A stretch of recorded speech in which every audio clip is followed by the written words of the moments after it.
I want to clap once again for अभिषेक बजाज। भाई तू हमारा बजाज हो ना हो, लेकिन घर के अंदर तू प्रणीत का, आवेश का, अशनूर का पक्का बजाज है भाई। और वही बजाज जो लंबी परफॉर्मेंस देता है, हाँ, जब भी जरूरत हो तब देता है। तो भाई तूने जबरदस्त वाली दोस्ती दिखाई।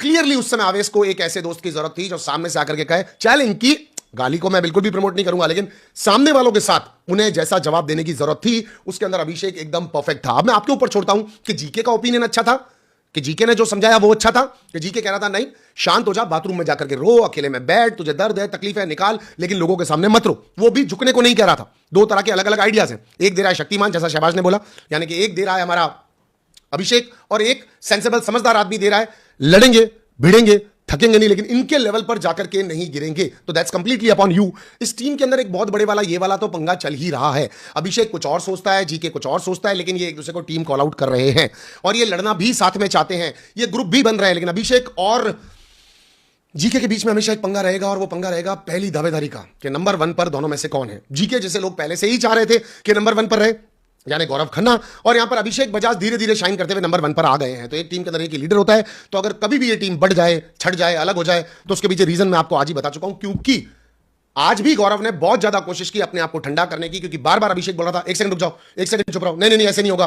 तो ये पेशेंस कितने दिनों तक, कब तक गौरव भी मेंटेन रखता है देखना पड़ेगा, क्योंकि नंबर गेम है। असेंबली में डिसीजन नंबर पे लिए जाते हैं, घर के अंदर भी डिसीजन नंबर पे लिए जाते हैं, पावर में भी डिसीजन नंबर पे लिए जाते हैं, नॉमिनेशन के डिसीजन भी नंबर पे लिए जाते हैं। तो नंबर तो बढ़ा के रखना पड़ेगा, लेकिन कब तक आप अपने आप को घोंट सकते हो, रोक सकते हो, परेशान कर सकते हो, या फिर किसी की हाँ में हाँ भर सकते हो, ये बहुत ज्यादा देखने लायक होगा। तो आज के झगड़े के बारे में मैं आपको इतना ही कहना चाहूंगा, अगर बाहर की कोई भी किसी की जिंदगी जानता है और वो उसको अंदर लेकर के आता है, तो आदमी वहीं से ही चीप हो जाता है, पहली बात तो। और अब अगर सामने वाला भी लेकर आता है, ये भी लेकर आता है, और एंड में अगर आप आवेश रोक करके कह देते हो कि यार कितने चीप है, कितने गिरे हुए हैं, आई एम सॉरी, आपने घर में उसके किरदार पर इल्जाम लगाया, उसने बाहर के आपके किरदार पर इल्जाम लगाया, लेकिन हाँ ये वाला केस आप जीतते हो आवेश, क्योंकि बाकी के लोगों ने माफी मांग ली। तो आवेश ये क्लियर है कि जिन्होंने आपको सॉरी बोल दिया गलत, फिर एंड में वही साबित होते हैं। बिकॉज आपने एक्चुअली इन लोगों को काफी टाइम तक सहा है, बर्दाश्त किया है, इनकी अच्छी बुरी बातों को सहन किया है। बट क्योंकि यहां पर आपको भी एक चीज माननी पड़ेगी, आप रिश्ते लेकर के अगर आ रहे हो तो रिश्ते लोग भी लेकर के आएंगे। एंड फाइनली यहां पर कावर्ड हरकत दिखाते हुए, इट्स वेरी क्लियर, कावर्ड दिखे यहां पर अमाल और कावर्ड दिखे यहां पर बशीर, कि चाहे वीकेंड के डर से डर गए हो। नगमा को भी सॉरी बोला, जीके ने सही टाइम पर बढ़िया एकदम शातिर खिलाड़ी की तरह उनसे सॉरी बुलवा दी नगमा को भी, और उन्होंने सॉरी यहां पर ऑडियंस को भी बोल दिया। और ये क्या नैरेटिव था कि बशीर, पहले आपने एक नैरेटिव डाला कि किस तरह का आदमी है, फिर ये क्या नैरेटिव था बशीर, आपने ये बोला इंडियन ऑडियंस को, अरे वो एक्चुअली हम दोनों के बीच में एक कॉमन लड़की थी, जिस लड़की ने मुझे बोल दिया था, इसको बोल दिया था, फिर हम दोनों लोगों को बोल दिया था, फिर उस गलतफहमी की वजह से हम दोनों ऐसा कर दिया। हम दोनों के बीच में बिल्कुल क्लियर है, तो आप लोग प्लीज गाइस इस बात पे बिल्कुल ध्यान न दिया, दिमाग भी लगाएं। तो भाई कब तक दिमाग लगाना है, कब नहीं लगाना, कहां लगाना, कैसे लगाना, एंड में आके एपिसोड के रोज बोल दिया कर। जैसे अमाल मलिक कोने में जाकर गाना सुनाता है, घूमे किसी के प्यार में हम सुबह शाम, और लड़की का नाम नहीं है, तो तू भी ऐसे कर लिया कर भाई।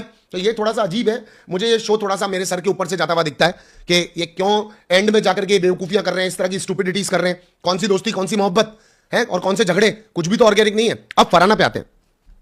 Farhana, you have any kind of personal problem with Ashnoor? हाँ, आप एज का हवाला देते हुए बार बार अशनूर को बोलती हो तू मेरे बराबर नहीं है, मेरे जितनी नहीं है, मेरे वो नहीं है, मेरे ये नहीं है। तो ये हमको पता है, उसको पता है, उसको पता है, आपको पता है, फिर सबको पता है, तो फिर आप क्या बताना चाह रही हैं? और आप एज के बारे में बात कर रही हो, हाँ, जो कुनिका जी के कल कैसे पीछे पड़ी थी, हैं? कुनिका जी के अलावा और कोई आदमी होता ना तो अपने ऊपर एक केस लेने को रेडी होता, आपको छोड़ता नहीं। खैर एनीवेज, वो आपका तरीका है बात करने का।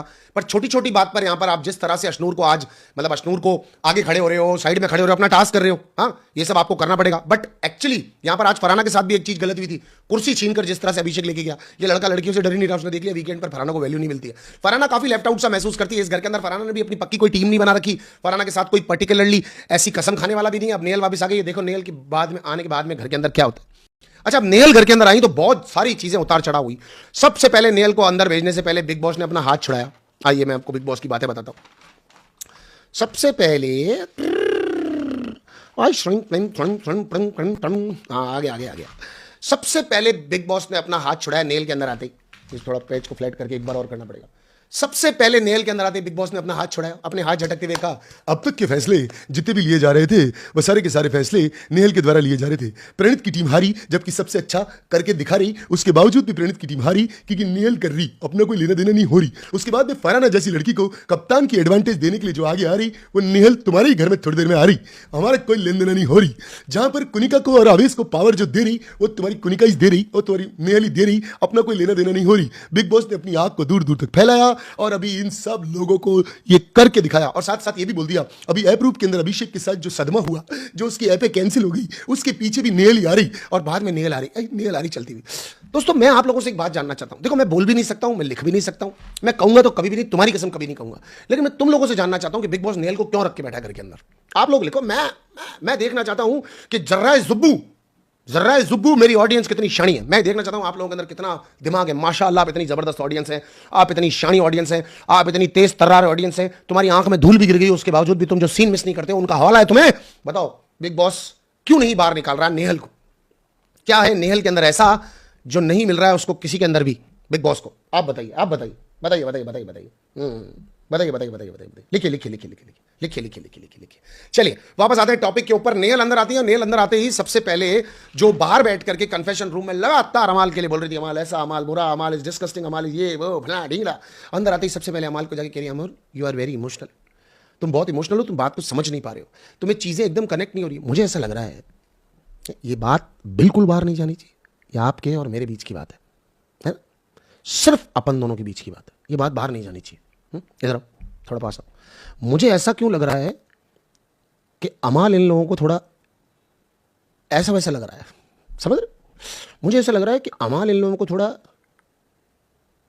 कोई मिल गया, स्टार्टिंग वाला ऋतिक रोशन लग रहा है, क्योंकि हर औरत अमाल के पास जाती है और अमाल को एक अलग दुनिया में लेकर जाती है, और अमाल ममता की तलाश में उस औरत की बात समझने और सुनने लगता है। वो कोने में ले जाके उसको कहती है तू इमोशनल आदमी है, लोग तुझे येड़ा बना रहे। नेहल कह रही है तेरे को समझ में नहीं आ रहा है, लोग तेरे साथ खेल रहे, जिस ग्रुप में तू बैठा है वो ग्रुप तेरे को लूट रहा है। और तानिया जब जब उसके साथ बैठती है, तानिया उसको कहानियां सुनाने लगती, लोरियां सुनाती है, राजा की कहानी सुना करके रंग को राजा बना देती। अमाल को भी जब मौका मिलता है तो कोनों में जाकर के गाने गाता है, दो दिल मिल रहे हैं, अपना अलग एफएम चला रहा है घर के अंदर। मेरे को लग रहा है कुछ लोगों को ये येड़ा लग रहा है। और भाई मैं आपको सच बता रहा हूं, अमाल सबसे इंटेलिजेंट आदमी है, जगह देखकर गुस्सा करता है, जिसके लिए गुस्सा करना होता है उसके पीछे से करता है, उसको पता है प्रोटोकॉल क्या है, उंगली चुप कर ले चुली, अब बता क्या करेगा, अब बता क्या करेगा, मतलब तैयार है मुझे निकाल दो, मैं अपने हाथ से तुम्हें नहीं निकालूंगा, तुम मुझे निकाल दो। अमाल फुल शाना, हर समय जैसे ही देखता है कोई सामने से तेज चलता हुआ आ रहा है उसको बोल देता है आई एम सॉरी। अगर तेरे को दुख हुआ और तेरे को लग रहा है कि मेरी इंटेंशन गलत थी पर मेरी थी नहीं, उसके बावजूद भी आई एम सॉरी, ले सॉरी रख ले। इतनी जेब में सॉरी रख के आया, इतनी जेब में सॉरी रख के आया कि इतनी तो छेदी लाल को नहीं पता थी कि इतनी सॉरी काम आ सकती जिंदगी के अंदर, दबंग वाली। तो द पॉइंट इज दैट अमाल इज टू मच मैन।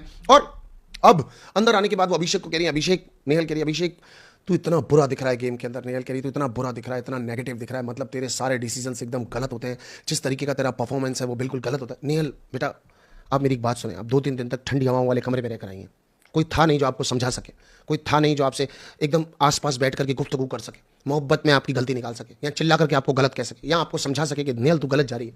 तो मैं सिर्फ आपसे पूछना चाह रहा हूँ, मुझे आपकी बात पे यकीन है अभिषेक गलत दिख रहा होगा, मुझे पता है अभिषेक नेगेटिव है, मैं 100% मानता भी हूँ इस बात को, लेकिन मैं आपसे सिर्फ एक बात जानना चाहता हूँ, ये सब जब आप देख रही थी अभिषेक था या आप आईने में खुद को देख रही थी? मतलब मुझे ऐसा लग रहा है क्योंकि बाकी आपके बहुत सारे थॉट प्रोसेस एकदम ठीक थे चीज़ों को लेकर के, मगर आप जो सीक्रेट रूम से पलट के आई हैं, थोड़ी बदली से आई हैं, भैंकी सी आई हैं। जैसे आपने बशीर का कर्जा उतार दिया, मुझे समझ में आया, आपने फरहाना को सपोर्ट किया कप्तानशिप के लिए, मुझे समझ में आया, पर आईना रखा हुआ था क्या जब आपको अभिषेक गलत दिख रहा था?